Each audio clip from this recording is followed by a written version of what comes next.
Alors on continue concernant le binôme de Newton. C'est vraiment important que tu ailles regarder les deux premières vidéos.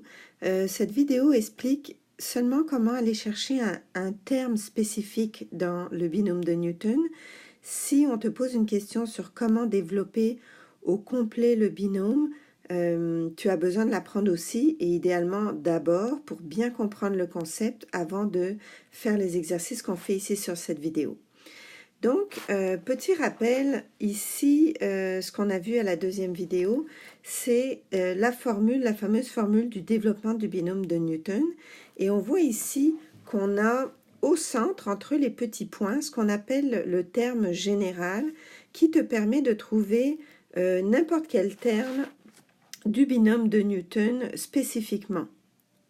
Donc, c'est celui-là qu'on va utiliser pour les exemples de cette vidéo. Et un petit rappel, on se rappelle que le CRN, où il s'écrit sur ta calculatrice, donc c'est le choix de R dans N avec le N en bas. C'est seulement sur la formule d'IB ou dans les... sur le cahier de formule d'IB qu'on voit le N en haut ici. Bon, c'est pas très grave. Sur ta calculatrice, le N est en bas, c'est le choix ou les combinaisons de R dans N. Ce calcul à la main, si on veut, mais avec ta calculatrice, avec la formule, avec les factoriels. Mais j'espère que tu as trouvé comment le faire avec ta calculatrice parce qu'on va le faire directement avec la calculatrice pour les exemples de cette vidéo. Donc, on commence avec notre premier exemple. On nous demande de trouver spécifiquement le terme en x3 du binôme 2x moins 3 exposant 4. Donc, on procède par étapes. On utilise notre fameuse formule du terme constant pour trouver notre terme directement sans tout développer. Donc, première étape, c'est qu'on écrit notre A et notre B. Donc, notre A est 2x, notre B est moins 3, et on sait que le terme qu'on cherche va multiplier AB, comme on voit ici. Ensuite, on se dit, on cherche un terme en x3. Donc, pour que mon terme soit en x3, il faut obligatoirement que mon exposant ici soit 3. Et comme on sait que la somme des exposants dans un binôme de Newton, comme on a vu dans la première vidéo, doit être égale à l'exposant ici, notre fameux n. Donc, si je mets l'exposant 3 ici, automatiquement, je dois mettre l'exposant 1 ici. Et ça, c'est une étape importante parce que ça va nous permettre aussi de trouver, une fois on sait que R est égal à 1, puis N est égal à 4, ça va nous permettre de trouver le dernier élément qui nous manque dans notre terme, c'est-à-dire le C. Donc, on sait que c'est le C de 1, le choix de 1 dans 4, et qu'on calcule maintenant directement avec notre calculatrice, ce qui nous donne 4. Ensuite, nous avons le 2 qui est exposant 3, fois le 3 exposant 3, et nous avons le moins 3 ici exposant 1 qu'on vient mettre devant parce que c'est une constante. Et en calculant le tout, en multipliant toutes les constantes ici, on obtient moins 96 x3 et on vient de répondre à notre question. Le terme en x3 est moins 96 x3. Donc, au lieu de développer tout le binôme, on a été capable de chercher directement seulement un terme. Faisons un deuxième exemple. Notre prochain exemple, au lieu de nous demander le terme au complet, on veut seulement le coefficient en x10 de 2x2 plus 1 exposant 8. Donc, on va en fait chercher le terme en x10 et après on lira le coefficient qu'il y a devant.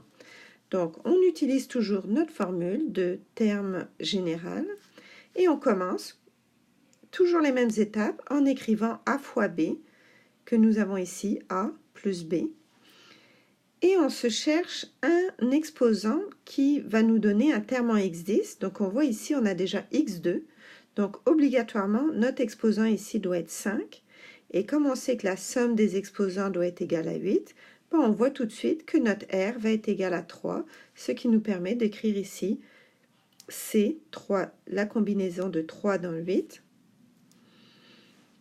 On calcule les termes, donc ici, on calcule le terme, ici on a 56, ici on a 2 exposant 5, et ici on a x exposant 10, donc ne pas oublier ici, le 2 est exposant 5, et ensuite on a notre 1 exposant 3 qui disparaît si on veut, ou qui est égal à 1, ce qui nous donne 1792 x10, mais attention, si tu donnes ta réponse comme ça, tu n'es pas en train de montrer que tu connais la différence entre ce qu'est un coefficient ou un terme. Là, on te demande le coefficient du terme en x10. Donc, ce que tu veux, c'est 1792. Donc, tu dois vraiment donner ta réponse en disant le coefficient du terme en x10 est 1792. Donc, vous voyez, c'est pas si compliqué. C'est toujours un peu la même méthode. On passe à une autre question.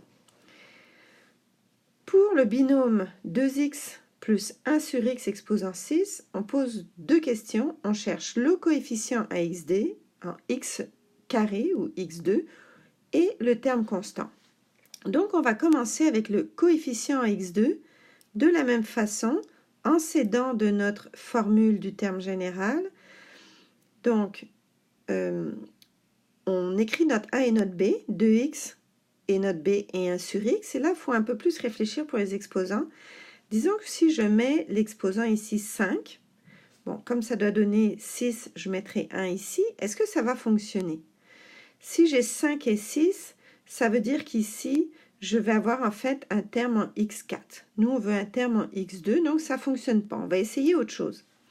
Si je mets exposant 3, donc toujours la somme est 6, ça fonctionnerait. Mais le terme serait à quel exposant? Ici, j'aurais x3 et ici, j'aurais divisé par x3. Donc, en fait, on vient de trouver un indice pour la deuxième question. On vient de trouver un terme constant ici parce que les x3 vont s'annuler. Mais ça ne marche pas pour la première question qu'on pose. Nous, on cherche x2. Par contre, on voit ici que c'est si j'ai x4 et 1 sur x exposant 2, ici, x4 divisé par x2 va bien me donner x2. Donc, on a trouvé les exposants qu'il nous faut pour notre terme en x2. Ce qui nous donne maintenant la combinaison pour le coefficient ici, c'est 2 dans 6, qu'on calcule avec la calculatrice. Donc, ça nous donne 15 fois 2 exposant 4 fois x exposant 4, comme on avait prévu.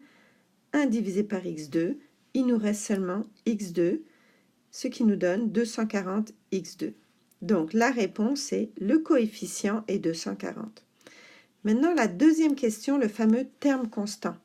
Donc, on a vu tout à l'heure, en faisant notre essai-erreur plus tôt, que si on mettait l'exposant pour A à 3 et l'exposant pour B à 3, comme nous avons x et 1 sur x, automatiquement, les x vont s'annuler, donc on a bien notre terme constant. Donc, si c'est 3, 3, donc ici, R est 3, donc on a pour R 3 et N égale 6. On prend la calculatrice qui nous donne 20 fois 2 exposant 3 fois x exposant 3 multiplié par 1 sur x3. Comme prévu, les x3 s'annulent et ça nous donne 160. Donc, le terme constant est 160. Une dernière question dans le niveau de difficulté le plus avancé pour les questions du binôme de Newton. On nous demande le terme en x5, 2. Ici, on a un binôme de Newton, 4x plus 1, qu'on multiplie par 2x plus 3. D'accord? Qui est aussi un binôme. Et là, on se demande comment on va trouver le terme en x5. Donc, si on voulait être très rigoureux et qu'on avait beaucoup de temps, on pourrait développer au complet notre terme 4x plus 1 exposant 7, puis tout multiplier par 2x plus 3 et on trouvait notre réponse. On va essayer de réfléchir et d'éviter d'avoir à faire tout ça. Donc, on sait que notre terme ici, 4x plus 1 exposant 7, il va avoir toutes sortes de termes avec toutes sortes d'exposants. Il y aura des termes en x3, des termes en x4, des termes en x5, etc., etc. Il y aura aussi des termes constants. On voit que le premier terme sera en x7. Donc, une fois qu'on aura si on le calculait, qu'est-ce qu'on ferait après?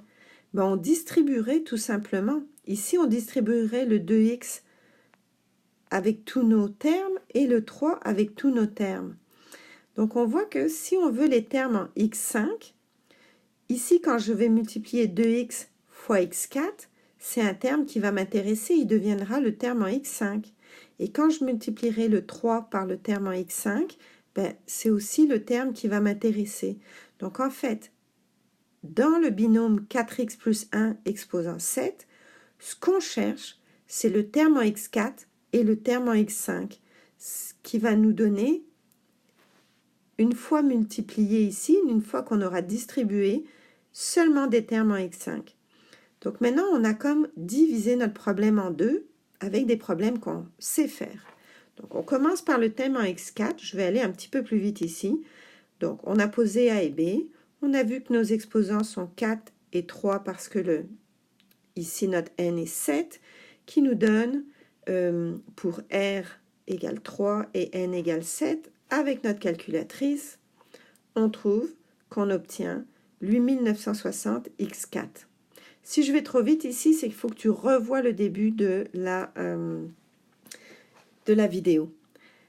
Maintenant, on cherche le thème en terme en x5. Donc, on réécrit nos AB. On voit que les exposants ici doivent être 5 et 2 pour un total de 7. Ça nous donne R égale 2, N égale 7. Donc, avec la calculatrice, on trouve tout de suite notre terme en x5 qui est 21 504 x5. Donc, on a nos termes ici qui seront entre les parenthèses et qu'on n'a pas encore multiplié pour obtenir nos termes en x5 finaux. Donc, le terme en x5 finaux va être pour le x4 qui sera multiplié par 2x, donc il faut le multiplier par 2x pour obtenir le x5. Et on avait vu ici que le terme en x5 serait multiplié par 3. Donc, ici, c'est 3 fois le terme en x5 qu'on a fait ici.